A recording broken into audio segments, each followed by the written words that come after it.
Hey, welcome to another video. Today we're looking at the Zoom G1on multi-guitar effects pedal. You can pick one of these up for about 40 to 50 pounds and it has 100 effects on there, as well as a rhythm and looper function. So the pedal is composed entirely of plastic. You've got the two main pedal buttons at the front, which are fairly sturdy, and then on the front you've got all the buttons and the screen. On the back you've got the inputs and outputs. So the first one is for a power adapter. Now this doesn't actually come with a power adapter in the box, so that's an extra accessory if you want it. It can also be powered with mini USB though, and this is also used to connect it up to a computer for a firmware update. Next you've got the output, which could either be a pair of headphones or an amplifier, and then you've got an aux in, so you can actually play music into this and also have that come out the output. And finally you've got your guitar input. So while this can be powered through the mini USB or the power adapter, you've also got a battery powered option, so it's powered by 4 AA batteries that are on the back, as you can see here. Alright, so once you plug an input into the pedal, it should turn on like so. And it will immediately put you into where it's selecting its presets. So there's 100 presets on here, and they're split into 10 banks of 10. So you can see on the screen, there's going to be letters from A to J, and then the number goes from 0 to 9, so 10 lots of 10, as I said. So all of these presets use some of the 100 effects in different ways and combine them in different ways. So using the pedals will go up and down by 1, but if you use these two buttons here, you can go through each bank and change the letter, as you can see. So I'm changing letter, and then you can also just change 1 or 2. There is a massive variety in these presets. So this one I've got here is just a preset. So this is just a nice clean sound, but I could change it 1 and we'll find some crazy stuff. You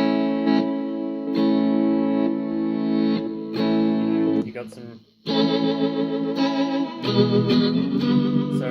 really cool effects on there. And it goes one step further because you can customize any of them however you want. What you can do is actually look at what effects are in there. So using this dial or the left and right keys here, we can see this is composed of 4 different sort of little modules. And you can go into any of these. So for example, room, I can go into that. And then I can see the options, the decay, tone. There's really more settings than you'd want to look at. But if you do want to fiddle around with all these settings, you can do. What you can also do is add extra effects to it. So for example, if I want to add some nice overdrive onto there, then I can add that, choose where I want to put it in the chain. And then, great, I've got that extra 5th one added now. But say, I'm not really a fan of that, then I can delete that if I want, like so. One thing to note is some of the effects are like amp modeling kind of features, whereas others are kind of like straight up things that you add on the end, like reverb. So what you can't do is add like another amp when you've already got one. So for example, if I try and add an amp to the end here, then it says, processing limit. So there's a limit to how many effects or amp effects you can put onto one thing. So if you press the rhythm looper button, then you'll access the rhythm menu. And what you've got here is 68 different kind of drum loops. And I can start playing one by pressing the play button here.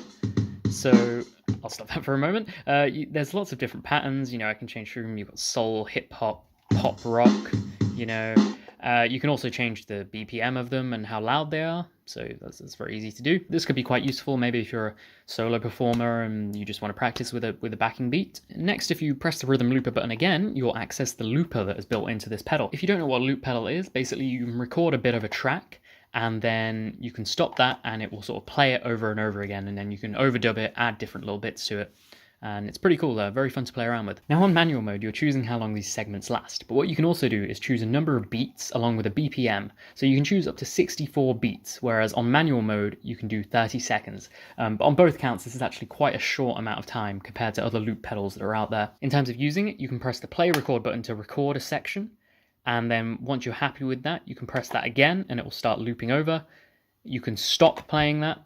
And if you want to clear all the memory, you can hold the stop button, like so. A last feature to tell you about is a built-in tuner. So you can access that by pressing both of the pedals at once, like so, and then you'll have a tuner come up and you can tune your guitar up very easily. As you can see, it's a pretty versatile little tool. One extra thing that it can do is when you're using the looper, you can go back and change the preset and then loop over your current loop with a different effect, so you can layer on all kinds of little effects like that. Now, I should say I don't really have much experience using guitar pedals, so I can't really compare the sound of this to, proper kind of guitar pedals, but I can say this is quite noisy on some of the effects because of the distortion, and probably you're going to have a much cleaner sound from the higher quality pedals you can get.